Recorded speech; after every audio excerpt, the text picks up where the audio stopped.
Hello everyone, welcome to my channel code story with Mike. तो आज हम अपने रिकर्शन के प्लेलिस्ट का वीडियो नंबर 1 करने जा रहे हैं। देखो याद रखना, ये वाला जो प्लेलिस्ट है it is only for questions and explanations and coding. ठीक है, इंट्यूशन भी समझाया जाएगा, लेकिन रिकर्शन का जो कंसेप्ट होता है ना, बेसिक कंसेप्ट होता है, उसके लिए अलग प्लेलिस्ट आएगी। और मैं हमेशा ऐसे ही करता हूँ, एक प्लेलिस्ट कंसेप्ट के लिए है, एक प्लेलिस्ट क्वेश्चंस के लिए है। तो ये मेरा क्वेश्चंस का प्लेलिस्ट है। वीडियो नंबर 1 है, leet code number 779, medium marked है। देखो काफ़ी वियर्ड और स्ट्रेंज क्वेश्चन है, मतलब आई डाउट कि इंटरव्यू में ज़्यादा पूछा जाता होगा इस टाइप का क्वेश्चन, बट रिकर्शन के पॉइंट ऑफ व्यू से दिस क्वेश्चन इज़ गुड। ठीक है, तो थोड़ा सा ट्रिकी है, बट एक्चुअली में जब इसका स्टोरी समझेंगे ना काफ़ी ईजी हो जाएगा। इसको ब्रेक डाउन करेंगे अच्छे से, रिकरेंस रिलेशन जो होता है रिकर्शन में, बेस केस जो होता है, वो सब चीज़ें भी समझेंगे अच्छे से। ठीक है, क्वेश्चन का नाम है केथ सिंबल इन ग्रामर। ठीक है, गूगल ने पूछा इस क्वेश्चन को, तो देखते हैं क्वेश्चन क्या कहना चाह रहा है। ये बोलता है कि we build a table of N rows. ठीक है, 1 इंडेक्स्ड रोज है। We start by writing 0 in the first row. मतलब बोलता है कि एक टेबल बनाएगा। ठीक है, रो नंबर 1 में बोलता है कि 0 लिखेगा।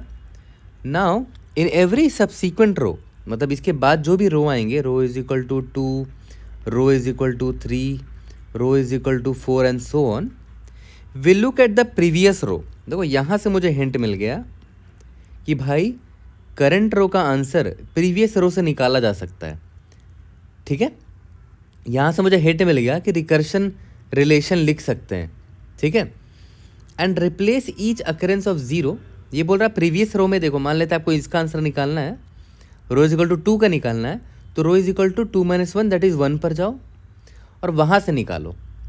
तो रिकर्शन में भी तो ऐसे ही करते थे ना, कि सॉल्व अगर n है तो सॉल्व n-1 कर लो, या फिर कभी कभी n/2 एंड सो ऑन। मतलब इसी टाइप से होता था कि प्रीवियस ये रिकरेंस रिलेशन से आंसर निकालते थे। तो यहाँ इसमें ही बोल रहा है कि प्रीवियस रो में जाओ और replace each occurrence of 0 with 0 1।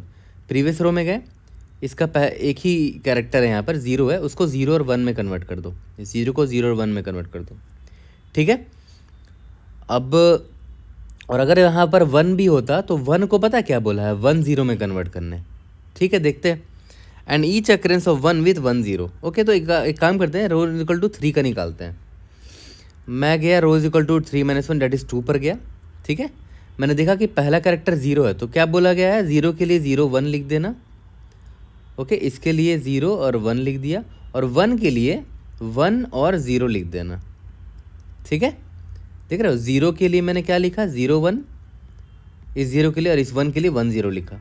तो थर्ड रो का देखो ये वाला ग्रामर होगा, ये सेकंड रो का ग्रामर है, ये फर्स्ट रो का ग्रामर है। ठीक है, इसी तरह आप 4 का भी निकाल सकते हो। देखो ध्यान दो, इस 0 के लिए लिख रहा हूँ 0 1, इस 1 के लिए लिख रहा हूँ 1 0, इस 1 के लिए 1 0, इस 0 के लिए 0 1। ठीक है, अब एक चीज़ ध्यान दो, पूछता क्या है, given 2 integers n and k। आपको n और k दे दिया होगा कि कितने नंबर ऑफ रोज होंगे, और k भी दे देगा। Kth symbol in the nth रो निकालना है। केथ सिंबल इन nth रो, मान लेते हैं n इज इक्वल टू 4 है और k इज इक्वल टू 3 है, तो 4th रो में जाओ और तीसरा सिंबल रिटर्न कर दो, पहला दूसरा तीसरा।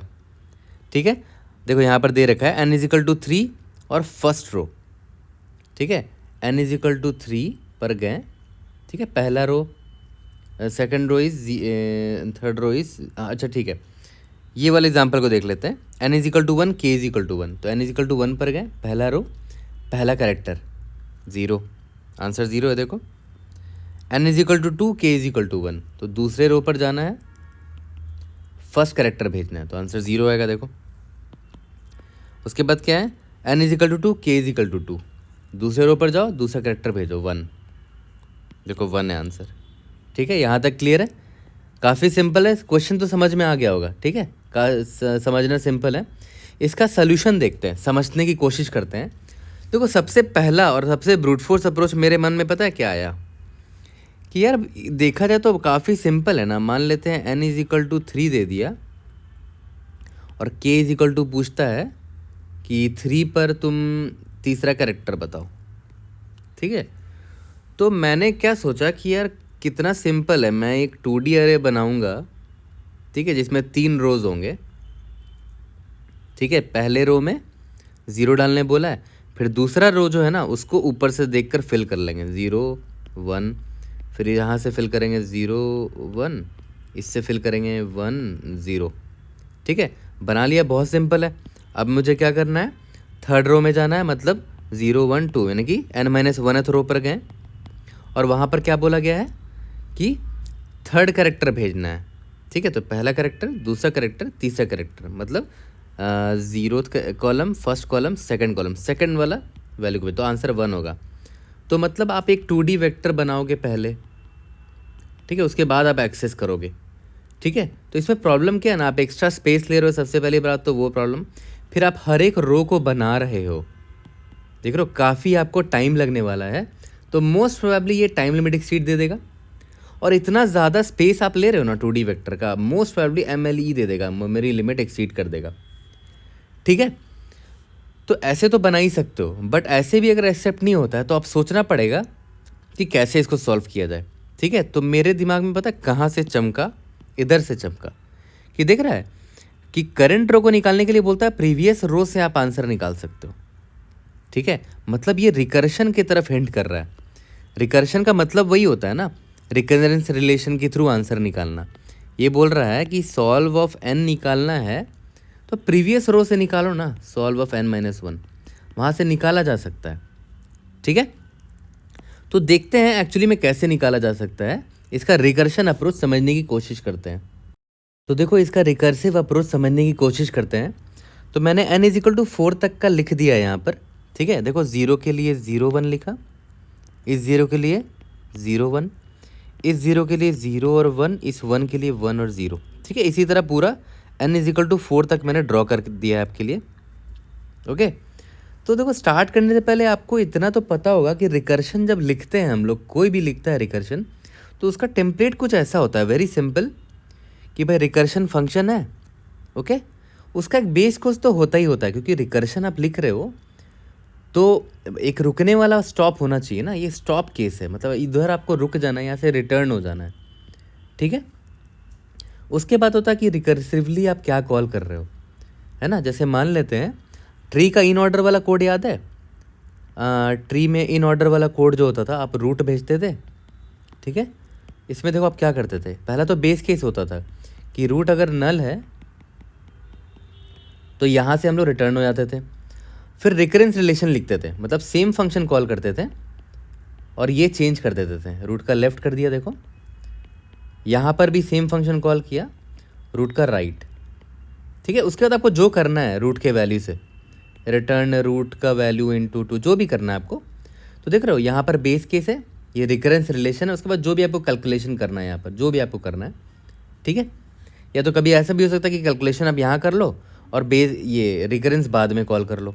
ठीक है, तो बात एक ही है, मतलब 3 ही पार्ट होता है। ठीक है, पहला तो होता है बेस केस, दूसरा होता है रिकरेंस रिलेशन, तीसरा होता है बॉडी, जिसमें ये दोनों इंटरचेंज कर सकते हो, कभी बॉडी ऊपर होगी, रिकरेंस रिलेशन नीचे होगी, that totally depends on your requirement. ठीक है, तो यार बेस केस तो क्या ही होगा, आप खुद सोचो। बेस केस का मतलब क्या होता है कि कहाँ पर आकर हमारा फ्लो रुकना चाहिए।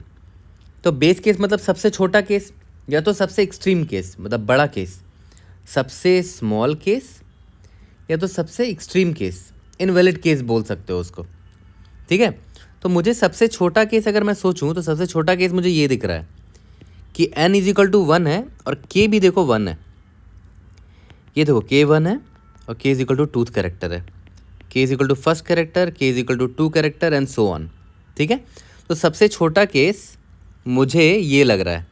ओके, तो मैं बेस केस तो समझ में आ गया कि अगर मुझसे पूछा जाता कि n अगर 1 है एंड k = 1 हुआ तो मैं क्या रिटर्न करूँगा, देखो तो n = 1 और k = फर्स्ट कैरेक्टर, आंसर क्या है देखो तो 0 है, तो मैं 0 रिटर्न कर दूंगा।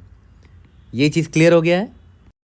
तो देखो अब बारी आती है रिकरेंस रिलेशन की। ठीक है, तो रिकरेंस रिलेशन में क्या होता है कि हम सेम फंक्शन को कॉल करते हैं, मतलब सॉल्व को कॉल किया। ठीक है, और क्वेश्चन में भी दे रखा है कि अगर आपको n का निकालना था तो आप n-1 से निकाल लो।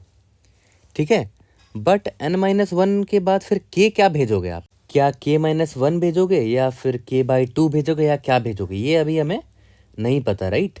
तो अब एग्जाम्पल देखते हैं यहाँ पर। इधर देखो, ध्यान दो। मान के चलते हैं कि आपको n इज इक्वल टू 4 यानी कि चौथे रो का आपसे 8वां कैरेक्टर पूछा गया है। 1 2 3 4 5 6 7 8 ये वाला कैरेक्टर पूछा गया है चौथे रो का, ठीक है? तो अब मैंने रिकर्सिवली कॉल किया n-1 के लिए। तो n-1 पर आप गए और वहाँ पर आप केथ कैरेक्टर ढूंढने की कोशिश कर रहे हो, 8वां कैरेक्टर। तो मैं पीछे गया और पूछ रहा हूँ भाई केथ कैरेक्टर यानी कि 8वां कैरेक्टर है। भाई इसके पास तो 8 कैरेक्टर है भी नहीं, इसके पास सिर्फ 4 ही कैरेक्टर है, ठीक है? तो क्या, तब तो ये गलत है ना, आप k-1 तो बिल्कुल नहीं कर सकते, है ना? तो अब देखना पड़ेगा यहाँ पर कि क्या हम ऑब्जर्वेशन देख रहे हैं, यहाँ पर क्या हम ऑब्जर्व कर रहे हैं, ठीक है? तो देखो ध्यान से यहाँ पर एक चीज़ नोटिस करो कि जब भी 0 आता है ना, तो 0, ये 0 है, इसी को दोबारा लिख देते हो, 0 लिख दिया, उसके बाद एक 1 लिख देते हो। और जब भी 1 आता है तो इसी 1 को दोबारा लिख देते हो, फिर 0 आ जाता है एक। तो जो इंसान था उसको अब तो एक बार लिखते ही लिखते हो, ये 1 था ना, तो 1 को एक बार लिखा, उसके बाद एक 0 जोड़ दिया, मतलब 1 का जस्ट उल्टा, 0 का जस्ट उल्टा, ठीक है? तो इसकी वजह से पता हो क्या रहा है? इसकी वजह से ये हो रहा है, जैसे मान लेते इस रो का ध्यान दो, इसकी वजह से ये हो रहा है कि सेम ये रो ना, देखो यहाँ फर्स्ट हाफ में एग्जैक्ट कॉपी उसका 0 1 1 0 0 1 1 0। और ऐसा क्यों हुआ, मैंने अभी आपको रीज़न बताया कि मान लेते 0 होता है तो पहले इसी 0 को कॉपी मारते हैं, उसके बाद एक 1 लिख देते हैं, ठीक है? और अगर 1 होता है तो पहले इसी 1 को कॉपी मारते हैं, फिर 0 लिखते हैं। तो देखो इसकी वजह से हुआ क्या कि प्रीवियस रो जो है ना, एकदम उसका एग्जैक्ट कॉपी है उसके नेक्स्ट वाले रो का फर्स्ट हाफ, ठीक है? फर्स्ट हाफ देखो 0 1 1 0 0 1 1 0, ठीक है? तो अब देखो ध्यान दो, इसका मतलब पता है क्या हुआ कि अगर आपसे n इज इक्वल टू 4 का k पूछा गया और अगर k इतने हिस्से में हुआ, तो मैं पता क्या बोलूँगा कि भाई तुम n-1 में भी तो यही सेम हिस्सा होगा, ये वाला हिस्सा। सही बात है, n-1 में देखो ये हिस्सा सेम है, ठीक है? तो अगर आपसे देखो k is equal to first character ये है, k is equal to 2 character ये है, k is equal to third character ये, k is equal to 4 character ये, ठीक है? k is equal to 5, k is equal to 6, k is equal to 7, k is equal to 8, ठीक है? तो अगर आपसे पूछ देता पहला कैरेक्टर या दूसरा या तीसरा या चौथा तक पूछता, तो ये मुझे ये तो पता ही है कि भाई अगर k जो है पहला दूसरा तीसरा या चौथा होता तो एग्जैक्ट सेम मुझे यहाँ मिल जाएगा n-1 से ही, ठीक है? तो मैं क्या बोल रहा हूँ, k कहाँ तक होना चाहिए, देखो इसके हाफ तक का होना चाहिए। इसका लेंथ क्या है देखो, तो इसका लेंथ क्या है, इसका लेंथ 8 है ना, इसका लेंथ है 8, तो 8 का हाफ करोगे तो कितना होगा, 4 होगा, ठीक है? इसका मतलब मैं क्या बोल रहा हूँ कि जो हाफ निकला 4, अगर इतने कैरेक्टर तक में पूछा गया हो, पहला दूसरा तीसरा चौथा, मतलब मिड तक के कैरेक्टर को पूछा गया हो, तो मैं n-1 से ही आंसर निकाल दूंगा, वो भी सही होगा। देखो n इज इक्वल टू 4 का अगर k इज इक्वल टू 3 पूछता, तो मैं क्या बोलता कि यार तू ना n is equal to n-1 यानी कि 3 का k 3 भेज दे। देखो n इज इक्वल टू 4 का k 3 पूछा गया, मैंने बोला नहीं यार, मैं n इज इक्वल टू 3 का ही थर्ड भेजूंगा, वही मेरा आंसर होगा। देखो 1 है इसका भी, ठीक है? n इज इक्वल टू 4 का मान लेते हैं दूसरा कैरेक्टर पूछा जाता, ये वाला 1, तो देखो n-1 का भी यानी कि 3 का भी, n इज इक्वल टू 3 का भी दूसरा कैरेक्टर देखो 1 ही है, ठीक है? तो पता है मैं क्या बोलना चाह रहा हूँ कि समहाउ मुझे पता चल, देखो मैं तो ये पता कर लूँगा कि जो k है ना, k जो है वो मिड या मिड से पहले तक है। मिड क्या है, 4 है, 4 3 2 1, मतलब मैं यहाँ ऐसे लिख लेता हूँ कि अगर k जो है वो less than equal to mid है, ठीक है?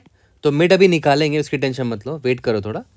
तो मैंने क्या बोला कि यार तुम ना सॉल्व n-k भेजो या सॉल्व n-1 का ही केद भेज दो, बात एक ही होगा।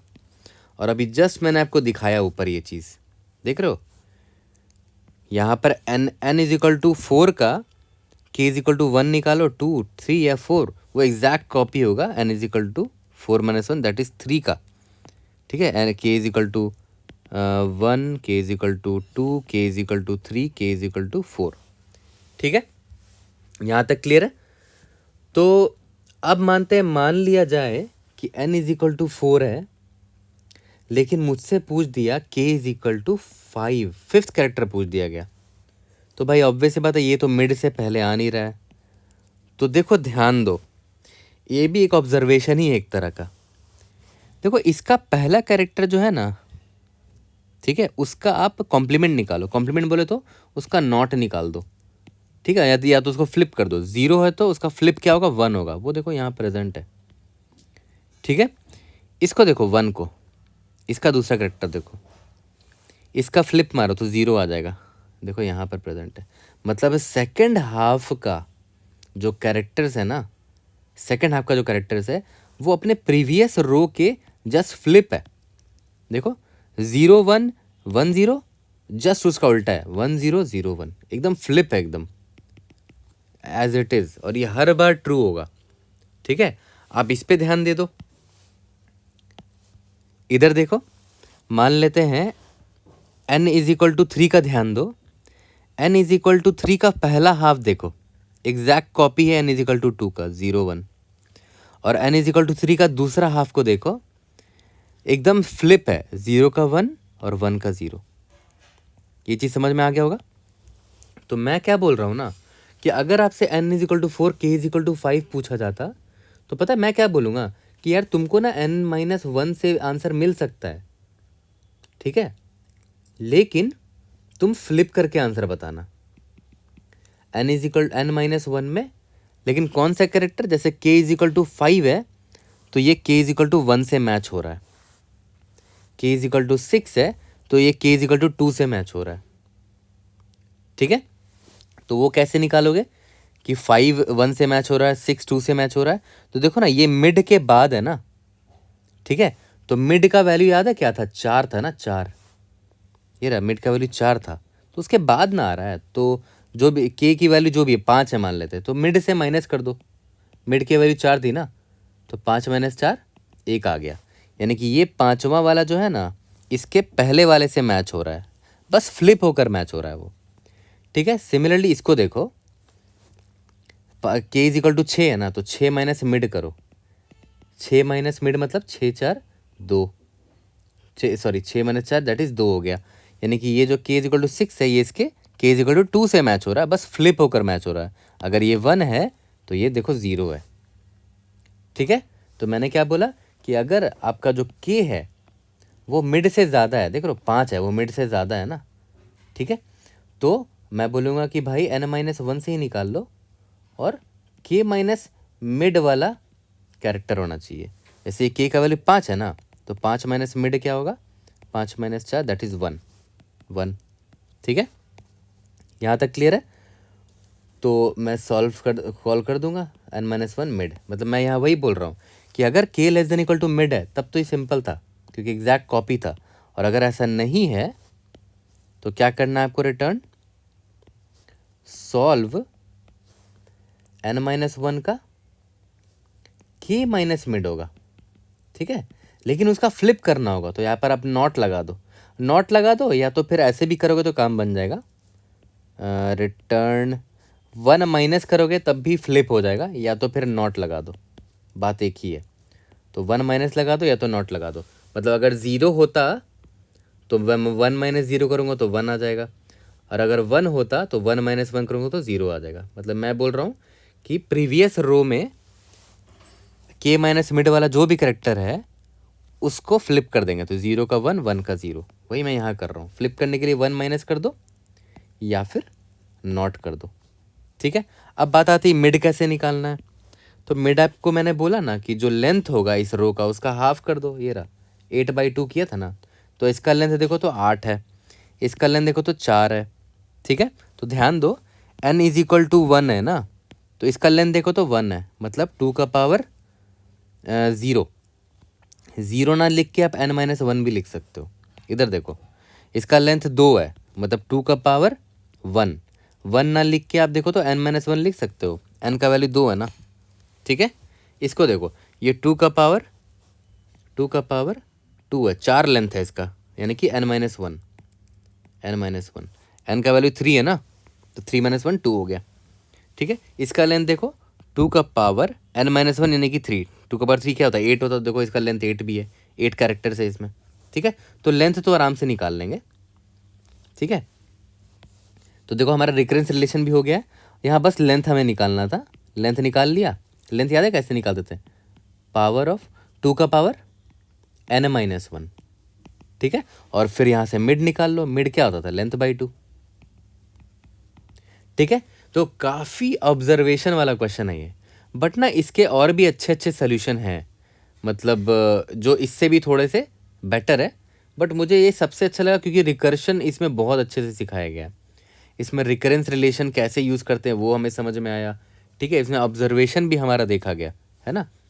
तो और उसके अगर आपको अदर अप्रोचेस भी चाहिए तो वो अलग प्लेलिस्ट में आएंगे, क्योंकि वो अलग अप्रोचेस से बने हैं। अगर आपको चाहिए उसका अप्रोच तो आप मुझे बताओ, मैं वीडियो बना दूंगा। बट ये क्वेश्चन वर्थ नहीं है इतना टाइम देने को, ऐसे क्वेश्चन बहुत रेयरली पूछे जाते हैं, काफ़ी स्ट्रेंज क्वेश्चन है ये, ठीक है। तो देखो हमने पूरा रिकर्शन लिख दिया एक्चुअली में, है ना, हमने पूरा रिकर्शन लिख दिया और हमें कुछ करना ही नहीं है। अगर आप ड्राई रन करोगे तो देखो आपका ड्राई रन कितना स्मूथ काम करेगा। मैं बोलता हूँ n=4 का ना, k= छठा निकाल के दिखाओ, ठीक है, देखते हैं। n=4 का, तो मैंने क्या भेजा है 4,6 भेजा है, ठीक है। तो क्या n 1 है और k 1 है, नहीं ऐसा नहीं है। तो लेंथ निकालते हैं, 2 का पावर n-1 यानी कि 8, और मिड निकल गया 4। तो k की वैल्यू याद है क्या थी अभी, k की वैल्यू 6 थी, तो 6 <= मिड है क्या, 4 है क्या, नहीं ऐसा नहीं है। तो मैं एल्स में चला जाऊँगा, क्या कॉल करूँगा, देखो फिर से ध्यान दो, 4-1 यानी कि 3 भेजूंगा इस बार, और k माइनस मिड भेज रहा हूँ, यानी कि 6 माइनस मिड, मिड की वैल्यू 4 थी यानी कि 2 भेजा, ठीक है। कि थर्ड रो का दूसरा कैरेक्टर निकाल लो और उसका नॉट दे देना मुझे, ठीक है। तो अब मैंने सॉल्व को दोबारा कॉल किया और इस बार 3 भेजा, और क्या भेजा था 2 भेजा था ना, k की वैल्यू, हाँ ठीक है। तो देखते हैं कि क्या n=1 है, नहीं ये तो नहीं पास हुआ। यहाँ पर आते हैं, लेंथ निकालते हैं, 2 का पावर n-1 यानी कि 3 है n, तो 2 यानी कि 4 आ जाएगा ये, ठीक है। और मिड मेरा क्या आ जाएगा 2, n लेंथ बाई 2, ठीक है। क्या k की वैल्यू देखो तो 2 है, क्या ये <= मिड है, यस, ठीक है। तो मैं क्या करूँगा, रिकर्शन कॉल करूँगा, n-1, 3 है अभी n ना, तो 2 हो जाएगा, और k भेज दिया, ओके। कि सेकंड रो का सेकंड कैरेक्टर भेज दो, वही मेरा आंसर होगा, ठीक है। तो इस बार क्या पास किया है मैंने, देखो तो n मैंने इस बार 2 पास किया है, रिकर्शन कॉल हो रहा है, और k भी 2 ही पास किया है, तो ये कंडीशन तो फिर नहीं ट्रू होगा, ठीक है। और इसका लेंथ क्या हो जाएगा, 2 का पावर n-1 यानी कि 2 का पावर 1 यानी कि लेंथ 2 हो गया, 2/2 क्या होगा 1 होगा, ठीक है, मिड 1 हो गया। तो k का वैल्यू देखते हैं, k है मेरा 2, <= मिड, क्या ये ट्रू है, नहीं, तो हम जाएंगे एल्स कंडीशन में, n-1 यानी कि n का वैल्यू अभी क्या था 2 था, तो n-1 1 हो गया, और k का वैल्यू देखो तो क्या है, k का वैल्यू 2 है और मिड है मेरा 1, तो 2 - 1 1 हो गया, ठीक है। तो मैं क्या बोल रहा हूँ कि फर्स्ट रो का फर्स्ट कैरेक्टर भेज दो और उसका नॉट मैं निकाल के भेज दूंगा। तो अब n=1 पास हुआ, k=1 पास हुआ, तो क्या n=1 है एंड k=1 है, यस। तो आंसर मेरा 0 यहाँ से रिटर्न ट्रू हो गया। यहाँ तक क्लियर है, रिटर्न 0 कर दिया। तो रिटर्न 0 जब किया तो याद करो इसने कॉल किया था रिटर्न 0 ना, ठीक है। तो मैंने क्या किया, रिटर्न 0 किया, तो ये यहाँ 0 आया, इसने नॉट ऑफ 0 क्या हुआ 1 कर दिया। तो आप याद करो इसको भी किसी ने कॉल किया था ना इससे पहले, तो रिकर्शन का अगर फ्लो देखोगे तो देखो कैसा दिखेगा वो। स्टार्टिंग में याद है मैंने कॉल किया था सॉल्व ऑफ n, k यानी कि 4,6 के लिए, तो मैंने देखा था कि अच्छा 4,6 है, तो मैंने मिड निकाला, तो k जो है वो मिड से बाहर निकला, तो मैंने बोला था कि चलो ठीक है, मैं कॉल कर देता हूँ किसको, मैं कॉल कर देता हूँ सॉल्व ऑफ 3,2 को, लेकिन वहाँ से जो भी रिस्पॉन्स आएगा ना, मैं उसका नोट करके भेजूँगा। ठीक है, जब रिस्पॉन्स भेजूँगा तो नोट करके भेजूँगा। मैंने यही लिखा था ना यहाँ पर, देखो, सॉल्व कॉल कर दो लेकिन नोट करके रिजल्ट देना मुझे उसका। ठीक है, तो यहाँ से जो भी रिस्पॉन्स आएगा वो नोट करके मैं भेजूँगा। चलो बढ़िया। इसके बाद देखो, सॉल्व ऑफ 3,2 जब आया था तो हमने क्या किया था, बोला था कि सिंपली सॉल्व ऑफ 2,2 निकाल के दे दो। ठीक है, क्योंकि मिड जो है वो लेस देन के जो है वो less than equal to mid आया था। ठीक है, तो रिटर्न एज इट इज़ करेंगे। अब देखो यहाँ पर, अब सॉल्व 2,2 जब आया था तो इसने कॉल किया था किसको, सॉल्व ऑफ 1,1 को, लेकिन बोला था कि नोट करके मैं भेजूंगा रिटर्न। ये रहा, अभी जस्ट आपको बताया मैंने यहाँ पर, है ना, नोट करके वो रिटर्न करेगा। तो ठीक है, तो सॉल्व ऑफ 1,1 का तो आंसर 0 है, ये तो बेस केस है ना, ये तो मेरा बेस केस है, तो इसने याद है इसे 0 रिटर्न करने वाला था, बट 0 का नॉट लगाओगे तो 1 आ जाएगा, तो यहाँ पर आ गया 1। ठीक है, अब इसने जब 1 भेजा इसको 1 भेजा तो इसने बोला था ना कि ये नॉट करके भेजेगा 1 का, तो 1 का नॉट क्या होता है, 0। तो सॉल्व के पास आ गया 0, यही मेरा आंसर है।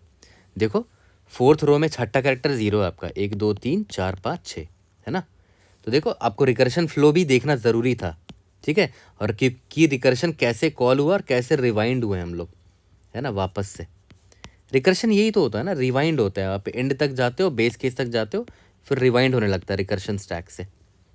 ठीक है, तो आई होप आपको समझ में आ गया होगा। और टाइम कॉम्प्लेक्सिटी अगर देखो तो वर्स्ट केस में देख रहे हो, n-1 ही तो हो रहा है, तो टाइम O ऑफ n होगा। ठीक है, n फिर n-1 कॉल हुआ, फिर n-2 कॉल हुआ, 1 तक गया, तो time complexity O of n है। और स्पेस कॉम्प्लेक्सिटी हमने कुछ लिया तो नहीं है, बट रिकर्शन यानी कि सिस्टम का हम स्टैक यूज़ कर रहे हैं, रिकर्शन स्टैक जो इंटरनली चल रहा है उसका स्पेस यूज़ हो रहा है O ऑफ n। ठीक है, क्योंकि देखो यहाँ पर ध्यान दो, रिकर्शन फ्लो से 4 कॉल हुआ, 3 कॉल हुआ, 2 कॉल हुआ, तो सिस्टम का जो रिकर्शन स्टैक होता है ना, उसमें रिकर्शन इस तरह स्टोर्ड होता है। पहले 4,6 के लिए कॉल हुआ था, यहाँ से 3,2 के लिए कॉल हुआ, यहाँ से 2,2 के लिए, यहाँ से 1,1 के लिए, तो ये रिकर्शन स्टैक होता है। इसके बाद फिर हम लोग रिवाइंड होते हैं, इसको पॉप किया, इसको पॉप किया तो रिवाइंड हुआ, इसको पॉप किया तो रिवाइंड हुआ, तो स्पेस देखो O ऑफ n का स्पेस लग रहा है हमारा। ठीक है, जो कि रिकर्शन का स्पेस है। तो जल्दी से कोड करते हैं और इसको फिनिश करते हैं अब। तो चलो जल्दी से इसको कोड करते हैं। ठीक है, तो सबसे पहले तो बेस केस था ना मेरा कि अगर n मेरा जो है वो 1 के बराबर हुआ एंड k भी जो है वो मेरा 1 के बराबर हुआ, तो मैं सिंपली क्या रिटर्न कर दूंगा, 1 रिटर्न कर दूंगा, सॉरी 0 रिटर्न कर दूंगा। याद करो, पहला रो में और पहला कैरेक्टर हमेशा 0 से स्टार्ट करने बोला था, ये रहा, है ना, we start by writing 0 in the first row and first character. Okay, चलो ये तो बेस केस हो गया हमारा। इसके बाद मैंने क्या बोला था कि हम इसका लेंथ निकाल लेते हैं। पहले लेंथ याद है, पावर ऑफ 2 का पावर n-1। ठीक है, इसके बाद मिड निकाल लेते थे, यानी कि लेंथ बाई 2। ओके, इसके बाद चेक कर लेते थे कि अगर k less than equal to mid है तो ये एग्जैक्ट कॉपी है जस्ट प्रीवियस रो का, ये वाला हाफ, है ना। तो मैं क्या करूँगा, n-1 को ही बोल दूंगा कि भाई तू ही अपना केथ कैरेक्टर भेज दे मुझे, क्योंकि हम दोनों बिल्कुल सेम है, फर्स्ट हाफ और सेकेंड हाफ। और अगर ऐसा नहीं है तो एल्स केस में जाएंगे, तो मैं एल्स केस ऐसे लिख देता हूँ, रिटर्न, या तो आप इसको ऐसे भी एल्स में लिख सकते थे। ठीक है, रिटर्न सॉल्व n-1 तो करेंगे, लेकिन यहाँ तक k माइनस मिड बोला था, राइट, यहाँ तक क्लियर है। तो एक बार रन करके देखते हैं, होपफुली रन हो जाना चाहिए। सॉल्व, ओ सॉरी, तो केथ ग्रामर यहाँ पर है, हमारा फंक्शन का नाम मैंने सॉल्व लिख दिया है। ठीक है, let's see if able to pass all the example test cases. Okay, तो हमने यहाँ क्या गलती कर दी, हमने यहाँ नॉट लगाना भूल गया ना, यहाँ नॉट भी तो लगाना था। ठीक है, तो नॉट लगा के रन करते हैं, या तो नॉट लगाओ या तो 1 माइनस कर दो, तो फ्लिप हो जाएगा वो, क्योंकि आपको फ्लिप करके भेजना था। सबमिट करेंगे, let's see if able to pass all the test cases. Indeed yes, we have solve this question. कोई भी डाउट होता है raise it in the comment section, I try to help you out. See you guys in the next video, thank you.